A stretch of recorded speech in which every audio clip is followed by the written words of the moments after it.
इस कार्यक्रम के प्रायोजक हैं कृषि एवं किसान कल्याण मंत्रालय, भारत सरकार। हर जोखिम से निकल कर फसल आए, सुरक्षित हो जाए, फसल बीमा से हर किसान अब आत्मनिर्भर हो जाए। संकट के समय प्रधानमंत्री फसल बीमा योजना किसानों के लिए वरदान है। अब सूखा पड़े या बाढ़ आ जाए कोई डर नहीं, अब ओले पड़े या कीट पतंगे फसल खा जाए कोई फिक्र नहीं, क्योंकि हमने लिया है प्रधानमंत्री फसल बीमा। बुआई से फसल कटाई तक हर जोखिम का दावा, न्यूनतम प्रीमियम पर अधिकतम भुगतान का वादा। योजना से हर साल जुड़ रहे हैं 5 करोड़ से ज्यादा किसान। अब आपकी है बारी। नजदीकी कृषि कार्यालय, सहकारी समिति, बैंक शाखा, अधिकृत बीमा कंपनी या जन सेवा केंद्र में स्वेच्छा से करा सकते हैं पंजीकरण। फसल बीमा पोर्टल या फसल बीमा ऐप द्वारा भी कराया जा सकता है पंजीकरण। प्रधानमंत्री फसल बीमा योजना, आपकी फसलों का संपूर्ण सुरक्षा कवच। कृषि एवं किसान कल्याण मंत्रालय, भारत सरकार। धर्मवीर भाई राम राम। राम राम अनिल भाई, आपने भी और कार्यक्रम सुनने वाले सब बाण भाइयों ने हमारी राम राम। भाई अनिल भाई, किस सोच में बैठे हो? बस सोच में तो ये है धर्मवीर भाई, बस न्यू है ये सब्जियां की तुड़ाई चल रही। अब सब्जियां की तुड़ाई में आप जानो हो कि उसमें काट छाट जो है छाट जरूर करनी है। बड्डे आलूओं का अगर हम जिक्र करें तो आलू लगभग जाली है, लेकिन फिर भी जो गोदाम में पड़े हैं वो उनका भाई छोटे न्यारे, बड्डे न्यारे, उस तो छोटे न्यारे, यानी कि एक वर्गीकरण जो है हम करके सब्जियों का भी इस तरह से हम अपनी सब्जियां ना मंडी में बेचें। अनिल भाई, सब्जी से आपने अच्छा याद दिलाया। सब्जी का और एक प्रोटीन और कार्बोहाइड्रेट का एक बहुत अच्छा जो साधन है वो है मशरूम। हाँ, मशरूम। और मशरूम जो है वो पौष्टिक तो है ही है जी। तो जिन भाइयों ने मशरूम की काश्त कर रखी है तो वो उससे ज़्यादा मुनाफा भी कमा रहे हैं। बिल्कुल। और जो भाई करना चाहते हैं वो ज़्यादा मुनाफा कमा सकते हैं, इसमें कोई शक की बात नहीं है। तो क्यों ना भाइयों को एक वार्ता सुनाई जाए आज, कि जिसका विषय है मशरूम के प्रकार और मशरूम के अंदर कितने औषधीय गुण हैं। इस विषय पे एक वार्ता सुनवा देते हैं भाइयों को। तो वार्ताकार हैं डॉक्टर श्रीमती ललिता रानी, जो कि वैज्ञानिक हैं, कृषि विज्ञान केंद्र कुरुक्षेत्र में कार्यरत हैं। जी सुनाओ भाइयों को ये वार्ता। बिल्कुल। मशरूम के औषधीय गुण। प्रकृति ने हमें वनस्पति के रूप में कई प्रकार की खाद्य वस्तुएं प्रदान की हैं। उन्हीं में से एक है मशरूम। मशरूम एक कवक खाद्य पदार्थ है। मशरूम की विभिन्न प्रजातियां दुनिया भर में मौजूद हैं, जो अपने विशेष स्वाद व पोषक तत्वों की वजह से काफी पसंद की जाती है। वहीं इसमें मौजूद पोषक तत्व इसे स्वास्थ्य व सेहत की दृष्टि से काफी उपयोगी बनाते हैं। पिछले कुछ वर्षों में मशरूम की खेती का प्रचलन बहुत तेजी से बढ़ा है। इसका मुख्य कारण है मार्केट में इसकी अच्छी डिमांड होना। भारत में मशरूम सबसे ट्रेंडिंग सब्जियों में से एक है। यह खाने में जितना स्वादिष्ट लगता है उतना ही स्वास्थ्य के लिए काफी लाभदायक भी है। मशरूम वास्तव में औषधीय गुणों का खजाना है, क्योंकि इसमें भारी मात्रा में रेशा यानी फाइबर, विटामिन डी पाया जाता है, जो शरीर की रोग प्रतिरोधक क्षमता के साथ हड्डियों के लिए भी बहुत जरूरी है। अब मशरूम के प्रकार। दुनिया भर में मशरूम की विभिन्न प्रजातियां उपलब्ध हैं। पूरी दुनिया में मशरूम की लगभग 10,000 प्रजातियां पाई जाती हैं, जिसमें खाने योग्य सिर्फ 70 प्रजातियां हैं। लेकिन यहाँ हम 4 ऐसी प्रजातियों के नाम बता रहे हैं जो आसानी से उपलब्ध हैं, साथ ही ये खाने योग्य भी हैं। भारत में कई प्रकार की मशरूम की खेती की जाती है, जिसमें सफ़ेद बटन मशरूम, शिटेक मशरूम, सीप या ऑयस्टर मशरूम, दूधिया मशरूम। बटन मशरूम यह खाए जाने वाले मशरूम का सबसे सामान्य प्रकार है। इसे एगारक्सिक, बिस्पोरस और सफ़ेद मशरूम के नाम से भी जाना जाता है। इसकी खपत दुनिया भर में लगभग 30% है। सिटेक मशरूम को लैटिनुला एडिडोडस भी कहा जाता है। दुनिया भर में लगभग 17% इस प्रकार के मशरूम की खपत होती है। सीप या ऑयस्टर मशरूम। सीप मशरूम को पोलुरोटस ऑस्ट्रेटियस के नाम से भी जाना जाता है। दुनिया भर में लगभग 27% इस प्रकार के मशरूम का खाने में इस्तेमाल किया जाता है। दूधिया मशरूम की खेती भारत में बहुत लंबे समय से की जा रही है। इसकी शुरुआत सबसे पहले 1976 में पश्चिम बंगाल से हुई थी। अब इसे कर्नाटक, तमिलनाडु, केरल व आंध्र प्रदेश जैसे राज्यों में खूब उगाया जा रहा है। इस मशरूम में काफ़ी मात्रा में एंटीऑक्सीडेंट्स पाए जाते हैं, जिससे यह शरीर में रोग प्रतिरोधक क्षमता को बढ़ाता है। यह विटामिन डी का भी बहुत अच्छा सोर्स है। इसमें कार्बोहाइड्रेट्स की मात्रा बहुत कम होने के कारण यह ब्लड शुगर लेवल और वजन कंट्रोल करने में भी मददगार है। मशरूम के फायदे। मशरूम का उपयोग कोलेस्ट्रॉल को कम करने वाली डाइट के तौर पर भी लिया जा सकता है। NCBI की वेबसाइट में प्रकाशित शोध के अनुसार ऑयस्टर सीप मशरूम का सेवन करने से कोलेस्ट्रॉल और ट्राइग्लिसराइड को नियंत्रण करने के लिए भी किया जा सकता है। साथ ही यह सिस्टोलिक यानी कि रक्त का अधिकतम दबाव और रक्तचाप को भी कम करने में काफ़ी प्रभावी हो सकता है। इसलिए मशरूम को कोलेस्ट्रॉल को नियंत्रित करने में सहायक माना जाता है।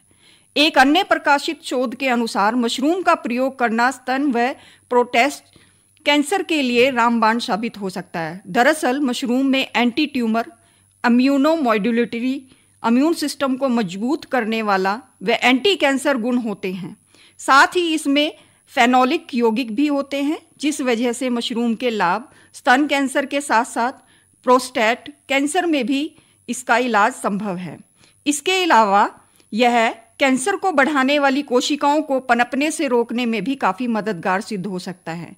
इसके बावजूद यह समझना जरूरी है कि कैंसर एक घातक और जानलेवा बीमारी है, इसलिए इस समस्या का इलाज डॉक्टरी सलाह पर ही करना चाहिए। मधुमेह के रोगियों के लिए भी मशरूम काफ़ी लाभदायक है। शोध के अनुसार मशरूम में कुछ खास प्रकार के एंटी डायबिटिक गुण पाए जाते हैं, जो रक्त में मौजूद शुगर की मात्रा को कम करने में लाभदायक सिद्ध हो सकते हैं। इन गुणों के कारण मशरूम मधुमेह को नियंत्रित कर उसके प्रभाव को बढ़ने से रोक सकता है। प्रतिरक्षा प्रणाली शरीर को संक्रमण और बीमारियों से लड़ने में मदद करती है। वहीं अगर यह कमज़ोर हो जाए तो शरीर आसानी से बीमारियों की चपेट में आ जाता है। ऐसे में मशरूम का उपयोग प्रतिरोधक क्षमता को बढ़ाने के लिए भी किया जा सकता है। यह पॉलीसैकेराइड से समृद्ध होता है, जो कि प्रतिरक्षा प्रणाली को मजबूत करने में सहायक होता है। इसके अलावा मशरूम में विटामिन डी की अच्छी मात्रा पाई जाती है, जिस वजह से हड्डियों को स्वस्थ रखने में भी मशरूम का इस्तेमाल किया जा सकता है। स्वस्थ हृदय के लिए मशरूम काफ़ी फायदेमंद है। इसमें अनसैचुरेटेड फैटी एसिड, उच्च फाइबर व सोडियम के साथ साथ इरिटेनिन और स्टेरोलिक्स जैसे घातक घटक भी पाए जाते हैं। यह सभी अच्छे कोलेस्ट्रॉल के स्तर को बढ़ाकर हानिकारक कोलेस्ट्रॉल को कम कर सकते हैं। इसके अलावा ये घटक ब्लड प्रेशर, ऑक्सीडेटिव स्ट्रेस और सूजन संबंधी क्षति पर भी सकारात्मक प्रभाव डालते हैं। अच्छे चयापचय के कारण शरीर में कई प्रकार की समस्या हो सकती हैं। इसमें हृदय रोग, मोटापा, कैंसर व मधुमेह आदि समस्याएं शामिल हैं। इन समस्याओं से निजात पाने के लिए मशरूम काफ़ी लाभदायक सिद्ध हो सकता है। पेट की समस्याएं दूर करने के लिए भी मशरूम का प्रयोग किया जाता है। अल्सर के लक्षण दिखने पर अगर मशरूम का इस्तेमाल किया जाए औषधि के रूप में तो यह काफ़ी लाभदायक हो सकता है, क्योंकि इसमें एंटी अल्सर के गुण भी पाए जाते हैं। अनीमिया या खून की कमी के लिए मशरूम के फायदे। मशरूम का प्रयोग अनीमिया या खून की कमी की रोकथाम और उसके भ्रूण के लिए फायदेमंद है। कोलेस्ट्रॉल को नियंत्रित करने में व त्वचा के लिए कई प्रकार से भी फायदेमंद हो सकता है, क्योंकि मशरूम में कई प्रकार के विटामिन भरपूर मात्रा में विद्यमान होते हैं। एक शोध के अनुसार इसमें vitamin B1, B2, B9, B12, vitamin C व विटामिन D शामिल हैं। यह सभी विटामिन किसी न किसी रूप में हमारे स्वास्थ्य के लिए काफ़ी फायदेमंद होते हैं। ऐसे में विटामिन से भरपूर होने के कारण हमें मशरूम का सेवन करना चाहिए। त्वचा के लिए मशरूम के फायदे। त्वचा में मशरूम में एंटी माइक्रोबियल गुण होते हैं, जो त्वचा पर मुहासों के कारण बनने के कारण होते हैं।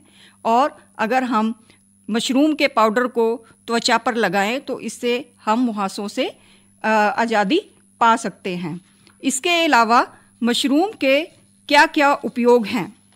मशरूम का उपयोग विभिन्न प्रकार से किया जा सकता है, जैसे मशरूम का पाउडर सूप या सॉस बनाने के लिए, मांसाहारी व शाकाहारी व्यंजनों में इस्तेमाल किया जा सकता है, मक्खन के साथ ग्रिल करके भी खाया जा सकता है।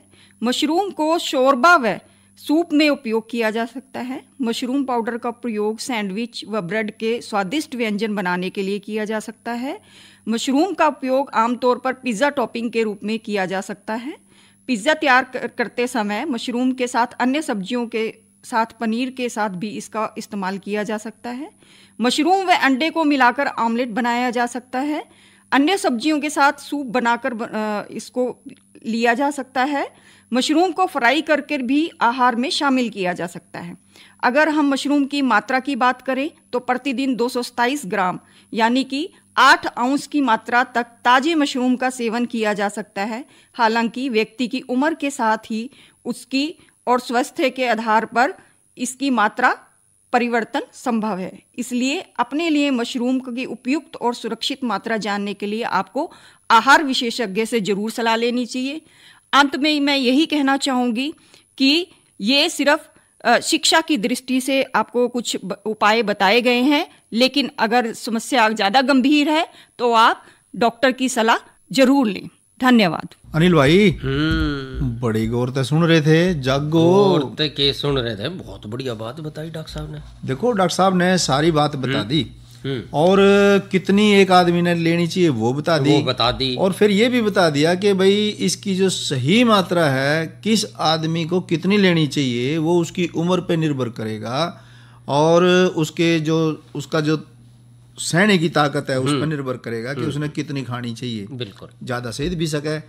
कोई भी चीज होती तो देखो किसी भी चीज की अच्छी नहीं, ठीक नहीं। तो किसान भाई होने चाहिए कि मशरूम की भी खेती अपने जो कृषि के जो काम कर ही रहे हैं उसके साथ साथ खूब आराम से कर सकते हैं, करनी चाहिए। इसमें कोई ज्यादा लागत का काम नहीं है, नहीं है। और दूसरा जो है बहुत पौष्टिक जो सब्जी है वो हमें मिल जाएगी जी। तो इसके बाद फिर अनिल भाई नू बताओ कि मौसम क्या कह रहा है। धर्मवीर भाई, आज के मौसम का अगर जिक्र करें तो आज का जो न्यूनतम तापमान रहा वो रहा 9 डिग्री सेल्सियस और अधिकतम रहा 24 डिग्री सेल्सियस। अच्छा। और कल का जो तापमान है वो लगभग इतना ही रहने की संभावना है, यानी कि 9 डिग्री सेल्सियस न्यूनतम और अधिकतम 23 डिग्री सेल्सियस। और अनिल भाई, कृषि विज्ञान केंद्र कुरुक्षेत्र चौधरी चरण सिंह हरियाणा कृषि विश्वविद्यालय हिसार ने जो मौसम संबंधी जानकारी जारी करी है, कौन सी भला? वो ये कि 22 से 23 फरवरी तक पश्चिमी विक्षोभ के कारण जी आम तौर पे मौसम परिवर्तनशील बना रहने की संभावना है। अच्छा। और 22 फरवरी को कुरुक्षेत्र जिले में गरज चमक के साथ कहीं कहीं हल्की बूंदाबांदी की संभावना है जी। और न्यूनतम तापमान में कोई बड़ा बदलाव ना होने की भी संभावना है और हवाओं की जो गति है वो 15 से 20 किलोमीटर प्रति घंटा बनी रहेगी, ऐसी भी संभावना है जी। तो किसान भाइयों को चाहिए कि अपने जो कृषि संबंधी कार्य हैं वो मौसम के हिसाब से व्यवस्थित कर लें। जैसा मौसम है उसके हिसाब से ही वो अपनी कृषि संबंधी काम करें जी। तो अब आई बात मनोरंजन की। बिल्कुल। क्या सुनवाओगे आप? आज ना एक रागनी सुनवाओ, बढ़िया सी सुनवाइए भाई। और यह रागनी ऐसी होनी चाहिए कि जो है भूल भाल का जिक्र अगर हो जाए, क्योंकि आदमी भूला बहुत है। सुना फिर। हाँ।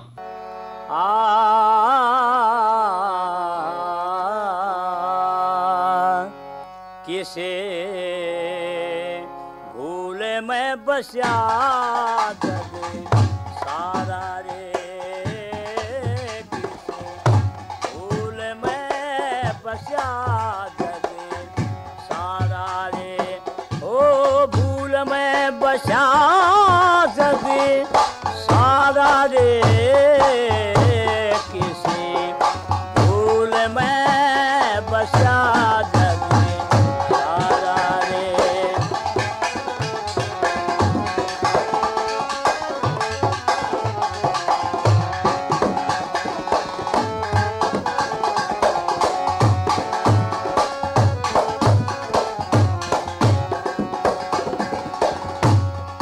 अकले ठिकाने भजने कया से हुई अकल ठिकाने भजने कया से घर कुड़ी देखा तजने कया से अरे घड़ी कुण देखा तजने कया से सब तज दिया महरे चुबाला रे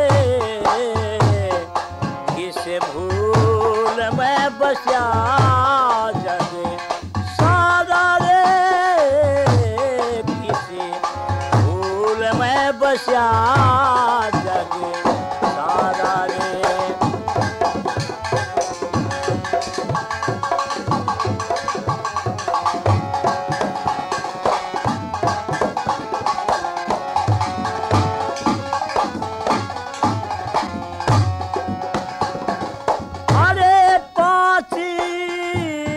तत्व की सही खबर दी पांच तत्व की सही खबर दी दसों इंद्री बस मैं कर दी अरे दसों इंद्री बस में कर दी राग ध्यान मन मारा रे किसी भूल में बसा जगे सारा रे किसी भूल में बसा जगे सारा रे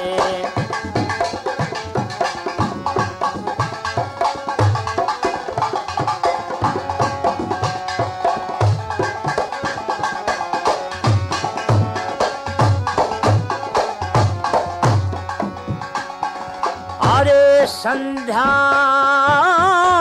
दर्पणे धर्म बनाया संध्या दर्पणे धर्म बनाया क्रिया करतब कर्म बनाया क्रिया तब कर्म बनाया ना भजने बिना निस्तारा रे किसी भूल में बसा जगे सारा रे किसी भूल में बसा जगे सारा रे भूल में बसा जगे सारा रे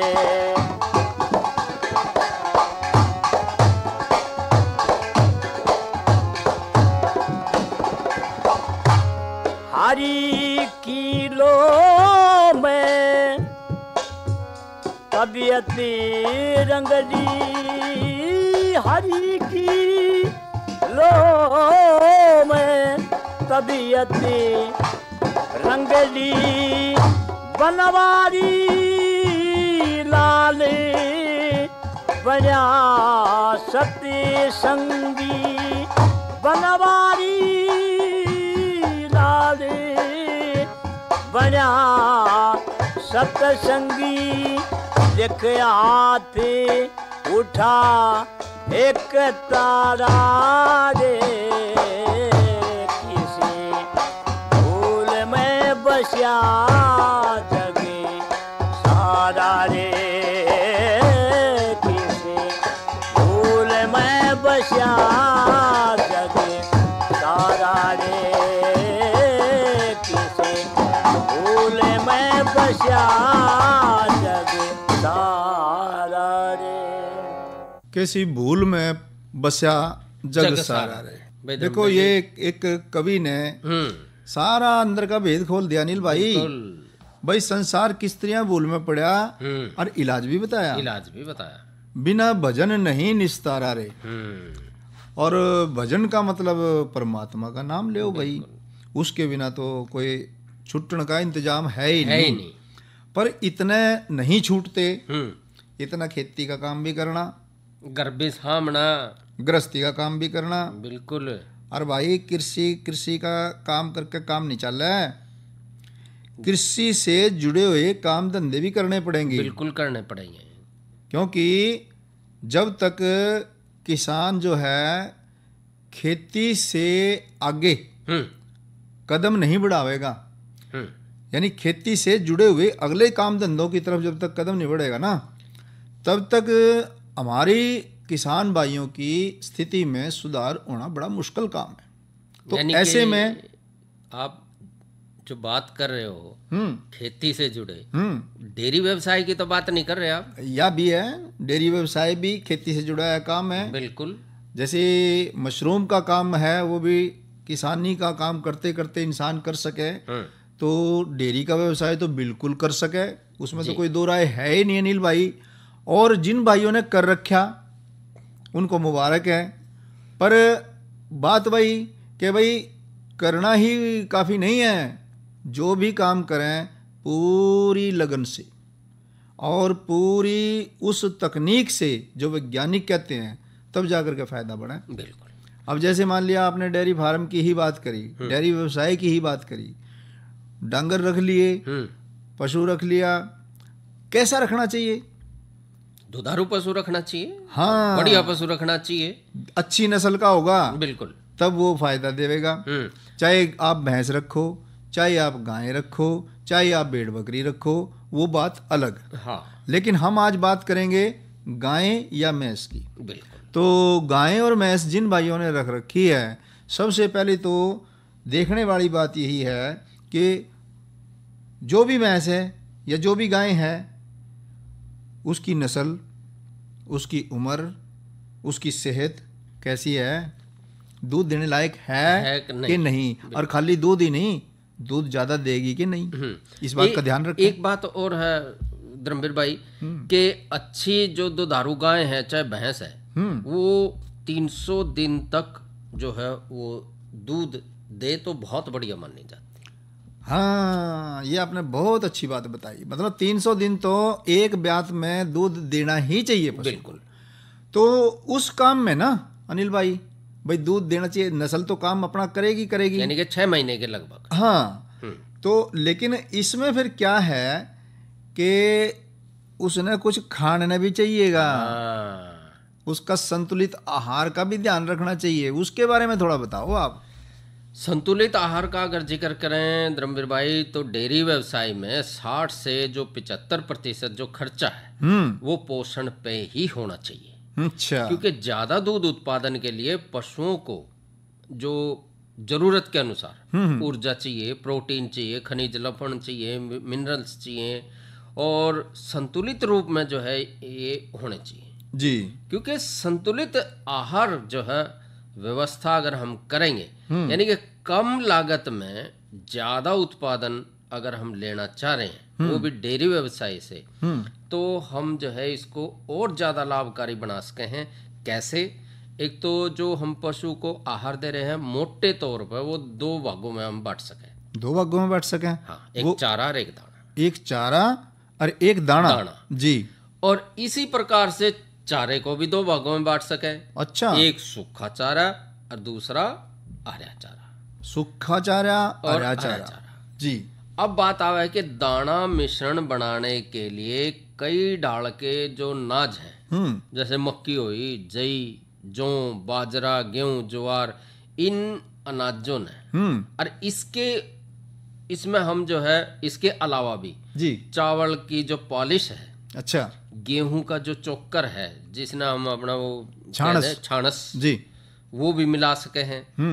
तिलन है, फलियों के बीज है, बिनोड़ा है, लोबिया, गवार है, कुल्थी, चना, और कई डाल की जो खड़ है, सूरजमुखी की खड़ होगी, खनिज मिश्रण और जो साधारण नमक है, इन सब को मिला के जो है एक संतुलित आहार जो है वो पशु का बने। न्यू नहीं तूड़ी तूड़ी गिर दी और उसमें हरा ला दिया और ऊपर दला दिया आटा। भाई बड़े ज्ञान की बात बता रहे हैं अनिल भाई, किसी डॉक्टर तक मिल का आए हो जरूर। डॉक्टर तक के मिलना था, बस नू है भाई हाथ पल्ला हम भी काट दे रहे हैं, आप भी काट दे रहे हो, क्यों डांगा ढोर तो देखो धर्मवीर भाई रखना पड़ता भाई अनिल भाई। क्योंकि देखो जब अच्छी नस्ल का पशु हाथ लग जाए ना, हाँ। फिर तो काम खुराक पर निर्भर करे, बिल्कुल देखभाल पर निर्भर करे। तो खुराक के बारे में थोड़ा और ज्ञान दो। खुराक का अगर हम जिक्र करें तो कम कीमत में जो हम पशु के लिए चारा हम अगर उसका निर्माण करें साल भर के लिए, जो अगर हमने वो हरा चारा मिलता रहे, मतलब ऐसा इंतजाम होना चाहिए। बिल्कुल ठीक। उसमें जो है भूसा और हरा चारा मिलाकर अगर हम पशु को खिलाएंगे ना, हाँ। तो 100 ग्राम किलो का अगर हमारा पशु है भार के अनुसार, तो 1 किलो भूसे के साथ जो है वो हमने 4-5 किलोग्राम हरा चारा जरूर मिलाना चाहिए। ना तो सूखा देना चाहिए चारा और ना बिल्कुल हरा खुआ है। तो उसमें थोड़ा सा अगर हमने हरा खुआ दिया तो उससे जो है पशु का पेट खराब होने की संभावना। ठीक कह रहे आप अनिल भाई। नू को है जो भर पेट हरे चारे में ना 5 किलो तक दूध उत्पादन लिया जा सके। अगर भर पेट हरा चारा देवा ना डांगर ने तो उनका 5 किलो तक तो दूध दे सके। इसके अलावा दूध का जो उत्पादन है या जो हरा चारा ना मिले तो फिर क्या करें कि 2 किलो दूध पे 1 किलो तो मैंस ने क्या दाना और भाई 25 किलो दूध पे 1 किलो दाना गाय को इस तरीके से देना चाहिए। उससे क्या होगा कि पशु का शरीर भी बना रहेगा और पशु जो है दूध ज्यादा देने की हालत में भी होगा। बिल्कुल। और धर्मवीर भाई पशु बारने आगे खड़ा है वो सुतरा लागना भी चाहिए ना। और सुतरा जब लागेगा जब उसने हम टाइम टाइम पे जो बीमारी से बचाव के जो टीके हैं वो हम लगवाएंगे। तो पशु पालक भाई जितने भी हैं हमारा उनसे यही अनुरोध है कि कोई देखो हारी बीमारी तो हर काम में चलेगी, तो पशुओं में भी हारी बीमारी आ सकती है। तो जब भी कोई ऐसी दिक्कत आवे तो तुरंत पशु चिकित्सक के संपर्क में आके और पशुओं को समय समय पे जो ये टीकाकरण है वो भी करवाना चाहिए और साथ ही साथ उनका उचित रूप से मौसम के हिसाब से प्रबंधन करना भी जरूरी है, संतुलित आहार देना भी जरूरी है। अरे अरे अरे क्या कर रहा है? इधर इधर इधर हम बोल रहे हैं तेरे बीजू का। पुतला बोल रहा है? पक्षियों से तो हम खेत को बचा लेते हैं पर इन घातक रसायनों से कैसे बचाएं? मतलब? देख बेटा, तू जो ये अंधाधुंध रसायन मिलाता है ना, मिट्टी की सेहत बिगड़ने लगी है और जब माटी ही कमजोर पड़ जाएगी तो उपज कैसे सेहतमंद होगी? अरे पहले ऐसा नहीं था, पूछना अपने बड़े बुजुर्गों से कैसे फसल लहलहाती थी, शुद्धता झलकती थी। हाँ, माटी भी तंदुरुस्त और लोग भी। अरे अब पहली वाली बात कहाँ? पर अब तो सब यही डाले हैं। सब नहीं, आज भी लाखों जागरूक किसान परंपरागत विधि से फसल उगा रहे हैं, खर्चा कम और उपज की कीमत भी बेहतर पा रहे हैं। सच है? रे बेटे एक्सपीरियंस से बता रहे हैं, धूप में बाल सफेद नहीं किए हैं। हाँ। ठीक है भाई, मैं भी आज से जैविक खेती शुरू करूंगा। माटी से प्रेम की परंपरा है, परंपरागत खेती। तो अनिल भाई किसान वाणी कार्यक्रम का समय अब समाप्त होया जा रहा है। बिल्कुल हो रहा है भाई से इजाजत ले। अच्छा भाइयों, राम राम। इस कार्यक्रम के प्रायोजक थे कृषि एवं किसान कल्याण मंत्रालय, भारत सरकार।